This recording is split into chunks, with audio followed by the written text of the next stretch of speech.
খবরটা পেয়েই দৌড়ে এসেছিল পরমা। নন্দিনীর মেয়ের হঠাৎ করে এমন একটা বিপদে নন্দিনীর পাশে থাকতেই হয়েছে তাকে। কলেজ থেকে ফেরার পথে এক বাইকের ধাক্কায় এমনভাবে হাতে চোট পেয়েছে যে ডাক্তার বলেছেন শুধু প্লাস্টার করলেই হবে না, হাতে প্লেট বসাতে হবে। নন্দিনীর সাথে অপারেশন থিয়েটারের পাশে বসেই পরমা লক্ষ্য করল জয়িতাকে। চোখ মুখ ভার করে একজন ডাক্তারের পিছন পিছন ছুটে চলেছে। সেই ডাক্তারের চেম্বারে ঢুকে কিছুক্ষণ কথা বলার পরেই আবার বেরিয়ে আসে। তারপরে ছুটে যায় সেই ফ্লোরের ইনভেস্টিগেশন কাউন্টারে। সেখানে একটি মেয়ের সাথে কিছু কথা বলে ম্রিয়মাণ হয়ে চলে গেল। অনেক বছর বাদে আজ আবার জয়িতাকে দেখতে পাওয়া তার। জয়িতার চিন্তিত মুখটা পরমার মনের মধ্যে কোথাও একটা সুখের সঞ্চার করছে যেন। জীবনে তার সবচেয়ে বড় শত্রু বলতে যদি কেউ থাকে তবে সে জয়িতা। জয়িতার চোখের জল দেখতে পাওয়া তার যে কতদিনের প্রার্থনার ফল সে শুধু সেই জানে। নন্দিনীকে বসতে বলে পরমা এগিয়ে গেল সেই মেয়েটির দিকে। তার কাছে গিয়ে জানতে পারল জয়িতার একমাত্র মেয়ে সিঞ্জিতার দুটো কিডনি নাকি নষ্ট। যত তাড়াতাড়ি সম্ভব সিঞ্জিতার কিডনি ট্রান্সপ্লান্ট না হলে মৃত্যুর কোলে ঢলে পড়তে খুব বেশি সময় লাগবে না। খবরটা শুনে ধীর পায়ে পরমা ফিরে এলো নন্দিনীর কাছে। নন্দিনীর পাশে বসে সামনের কাচের জানলা দিয়ে দূরে দৃষ্টি রাখল সে। বাইরে অঝোর ধারায় বৃষ্টি পড়ে চলেছে। এরকমই এক বৃষ্টির দিন ছিল সেদিনটাও। আজ থেকে প্রায় 25 বছর আগের কথা। এরকমই এক বৃষ্টির দিনে সুনন্দ পরমাকে জানিয়েছিল জয়িতার কথা। জয়িতাকে ছাড়া যে সুনন্দর জীবন অচল তা স্পষ্টভাবে জানাতে এতটুকুও লজ্জা পায়নি সুনন্দ। তখন সুনন্দ পরমার প্রায় 5 বছরের বিবাহিত জীবন। প্রিয়দর্শিনী তখন 3 বছরের মেয়ে। সুনন্দর সেদিন আকস্মিক অমানবিকতায় আঁতকে উঠেছিল পরমা। কিন্তু নির্লজ্জের মতো সুনন্দ তখন বলে চলেছিল, আমি তোমাকে বিয়ে করেছিলাম বাবার ভয়ে। তোমাকে বিয়ে না করলে পৈতৃক সম্পত্তি থেকে আমাকে বাদ দিতেন বাবা। তোমার সাথে আলাপ হওয়ার আগেই জয়িতার সাথে আমার প্রেম ছিল, কিন্তু জয়িতাকে বাবা পুত্রবধূ হিসাবে মানতে চাননি বলে আমাকে ত্যায্যপুত্র করার হুমকি দিয়েছিলেন। তাই তোমাকে চুপচাপ বিয়ে করেছিলাম। কিন্তু তোমাকে বিয়ে করার পরেও জয়িতাকে ভুলতে পারিনি আমি। ততদিনে অবশ্য জয়িতারও অন্যত্র বিয়ে হয়ে যায়, কিন্তু আমরা একে অপরকে কিছুতেই ভুলতে পারিনি। বছরখানেক আগে আবার একদিন কলকাতার রাস্তায় দেখা হয়ে যায় জয়িতার সাথে।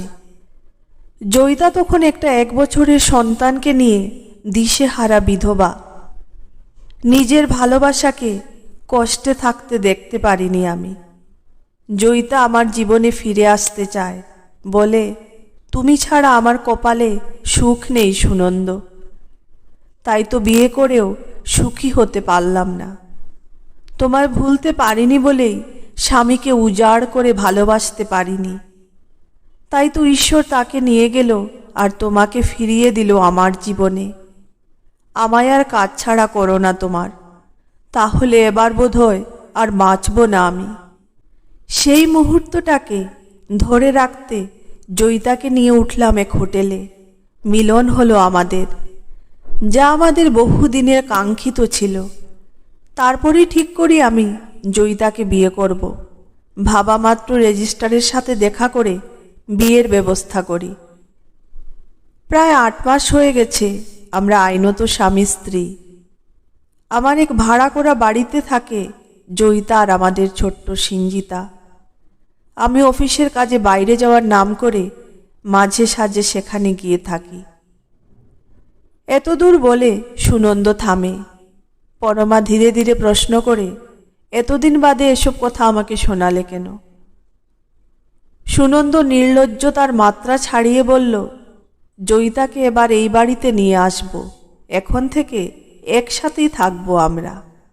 এতদিন বাবা বেঁচে ছিলেন বলে আমি কিছু করতে পারিনি, কিন্তু এখন আর বাবা যখন বেঁচে নেই, তখন জয়িতাকে ছেড়ে থাকতে আর পারবো না। ও আমার বিয়ে করা বউ আফটার অল। আর আমি কে সুনন্দ? আমি কি তোমার স্ত্রী নই? ওই বাচ্চা মেয়েটা কি তোমার নিজের সন্তান নয়? সুনন্দ একরাশ রূঢ়তা নিয়ে বলল, তুমি আমার বাবার জেদ ছিলে, যা বাবা চলে যাবার সাথে সাথে আমার জীবন থেকেও মুছে গেছে। আর প্রিয়া, সে কি শুধুই তোমার কামনার ফল? না, প্রিয়া আমার পরিকল্পিত সন্তান। বাবা চেয়েছিলেন তোমার কুলজুড়ে সন্তান থাকুক, তাই বাবাকে খুশি করতে তোমার সাথে সহবাস করেছি। কোনোদিন বুঝতে না দিয়ে তোমার শরীরটাকে আদর করে গেছি, তোমায় বোকা বানানোর জন্য, যাতে বাবা তোমার শুকনো মুখ দেখে আমায় সন্দেহ না করেন। সুনন্দর কথায় কেমন যেন শরীরটা গুলিয়ে ওঠে পরমার। সে চোখের জল মুছে জিজ্ঞেস করে, তা এখন কি করতে চাও বলো? সুনন্দ স্পষ্ট জানায়, তোমাকে এ বাড়ি থেকে চলে যেতে হবে। যদি না যাই? সুনন্দ ক্রূর হাসি হেসে বলে, তোমার সাথে আমার রেজিস্ট্রি হয়নি, তাই আইনত তুমি নও, জয়িতা আমার স্ত্রী। তুমি আমার জীবনে থাকার জন্য লড়াই করতেই পারো, কিন্তু সেক্ষেত্রে তোমার পরিচয় আমার রক্ষিতা ছাড়া আর কিছু থাকবে না। তবে হ্যাঁ, তুমি চলে গেলেও প্রিয়াকে আমি আমার কাছে রাখতেই পারি। দুই বোন একসাথে বড় হবে জয়িতার কাছে, কোনো অসুবিধে নেই। সেদিন সেই এক আকাশ ভাঙা বৃষ্টি মাথায় নিয়েই সুনন্দর ঘর ছেড়ে বেরিয়ে এসেছিল পরমা। সাথে ছিল শুধুমাত্র 3 বছরের মেয়েটা। বাকি যা কিছু সুনন্দর দেওয়া ছিল ফেলে এসেছিল পিছনে। তবে এরকম ক্ষেত্রে আর বাকি মেয়েদের যে কথাটা শুনতে হয় বাপের বাড়ি থেকে, সেই একটু মানিয়ে নিয়ে চল কথাটা শুনতে হয়নি পরমাকে। পরম যত্নে দাদারা নিজেদের সংসারে জায়গা দিয়েছিল তাকে। শুধু আবেদন একটাই ছিল তাদের, সুনন্দর বিরুদ্ধে লড়াই করতে যাস না, একুল অকুল দুটোই যাবে। ভুল তো আমাদেরই ছিল, এত টাকা খরচ করলাম তোর বিয়েতে, অথচ একটা রেজিস্ট্রি করালাম না। সব কিছু ভুলে প্রিয়াকে নিয়ে নতুন করে জীবন শুরু কর আবার। 20 বছর বয়সে সুনন্দর সাথে 7 পাক ঘুরেছিল যখন পরমা, তখন সে সবে কলেজের লেখাপড়াটা শেষ করেছিল। কিন্তু শ্বশুরমশাই যত্ন করে বলেছিলেন, মাস্টার ডিগ্রিটাও করে নাও পরমা, কখন কি কাজে এসে যায় কে বলতে পারে। শ্বশুরমশাইয়ের কথা সত্যিও হয়ে গেল। এমপ্লয়মেন্ট এক্সচেঞ্জ থেকে এসে গেল সরকারি চাকরির নিমন্ত্রণ। পরীক্ষা আর ইন্টারভিউ দিয়ে এডুকেশন ডিপার্টমেন্টে কেরানির চাকরি জুটে গেল পরমার। এরপরেও চেষ্টা করেছিল পরমা সুনন্দকে কাছে পাবার, নিজের জন্য নয়, ওই বাচ্চা মেয়েটার জন্য। প্রিয়া যেন তার বাবার স্নেহ থেকে বঞ্চিত না হয়, তাই অনুনয় বিনয় কম করে নিশে। কিন্তু সুনন্দ তার সিদ্ধান্তে অটল। অগত্যা একদিন সুনন্দর অনুপস্থিতিতে জয়িতার সাথে নিজের শ্বশুরবাড়িতেই দেখা করতে আসে পরমা। হাত জোড় করে ভিক্ষে করে, সুনন্দর জীবন থেকে চলে যাও, আমার মেয়েটাকে ওর বাবার কাছে থাকতে দাও জয়িতা। জয়িতা নির্দয়ীর মতো হেসে বলেছিল, সুনন্দর বাবার বড় দেমাক ছিল, তার আমার চেয়ে বেশি তোমাকে যোগ্য মনে হয়েছিল এই বাড়ির বউ হিসেবে। সেদিন তুমি জিতেছিলে, কিন্তু আমার রূপ তার সামনে তুমি জিতবে কি করে পরমা? তাই তো সুনন্দর সাথে যেদিন আমার আবার প্রথম দেখা হলো, সেদিন রীতিমতো প্ল্যান করে ওকে হোটেলে নিয়ে গিয়েছিলাম। বাধ্য করেছিলাম আমার সাথে সঙ্গম করতে। আমি আমার দেহের সবটুকু কাম দিয়ে ওকে বশ করেছিলাম সেদিনই। টানা 5 ঘন্টা আমার সাথে একই বিছানায় কাটিয়েছে ও। তারপর তোমাকে ওর জীবন থেকে দূর করে দিতে আমার কথা মতোই রেজিস্ট্রি বিয়ের ব্যবস্থা করে। পুরুষ মানুষকে নিজের আঁচলে বেঁধে রাখাও একটা শিল্প, সেটা আমি জানি, তুমি জানো না। তাই আজ আইনের চোখে তুমি সুনন্দর রক্ষিতা, আর তোমার মেয়ে একজন রক্ষিতার সন্তান। জয়িতার শেষের কথাটা আর নিতে পারেনি পরমা। চোখের কোণে আগুন এনে সে বলেছিল, আমার অভিশাপ থেকে তোমার মুক্তি নেই। আজকের প্রাপ্তিটুকু নিয়ে আনন্দ করছো, করো, কিন্তু এই প্রাপ্তি একদিন বিষ হয়ে ধরা দেবে তোমার জীবনে। আমার সন্তানকে তুমি রক্ষিতার সন্তান বললে তো, ঈশ্বর শুনলেন সবটুকু। এই বিচার তার আদালতেই হবে একদিন। এরপর থেকে আর সুনন্দর নাম মুখে আনেনি পরমা। তবে জয়িতার নাম নিতে সে একদিনও ভোলেনি। রোজ স্নান করে ভগবানের সামনে মাথা নুইয়ে সে একটাই প্রার্থনা করত, তুমি যদি সত্যি হও তাহলে পাপের বিচার করবে তুমি। আমি জয়িতার চোখে জল দেখতে চাই ভগবান। ও কষ্ট পেলে, ও কাঁদলে তবেই আমার জীবনে সুখ আসবে। আমার শত দুঃখের একটাই উপশম, জয়িতার চোখের জল। আমি যেন দেখতে পারি ঠাকুর, ওর সবচেয়ে প্রিয় মানুষ ওর জীবন থেকে চলে যাচ্ছে, আর জয়িতা কিচ্ছু করতে পারছে না। এই 25 বছরে এমন একটা দিন যায়নি যেদিন পরমা জয়িতার সর্বনাশ চেয়ে, জয়িতার চোখে জল দেখতে চেয়ে প্রার্থনা করেনি। আজ এত বছর বাদে জয়িতাকে কাঁদতে দেখে মনের কোনটা খুশিতে কেন ভরে উঠল না, বুঝতে পারল না পরমা। নন্দিনীর মেয়েকে বেডে দেওয়ার পরে নন্দিনীরা সবাই বাড়ি ফিরে গেল। পরমা সেদিন সারা রাত ধরে ভাবল, তার ডাকের জোর কি এতই যে সিঞ্জি তাকে মৃত্যুর দোরগোড়া অবধি নিয়ে যেতে পারে। কিন্তু সিঞ্জি তার ক্ষতি তো সে কোনোদিনও চায়নি। সে চেয়েছিল তার মেয়েকে রক্ষিতার মেয়ে বলে অপমান করার প্রতিশোধ।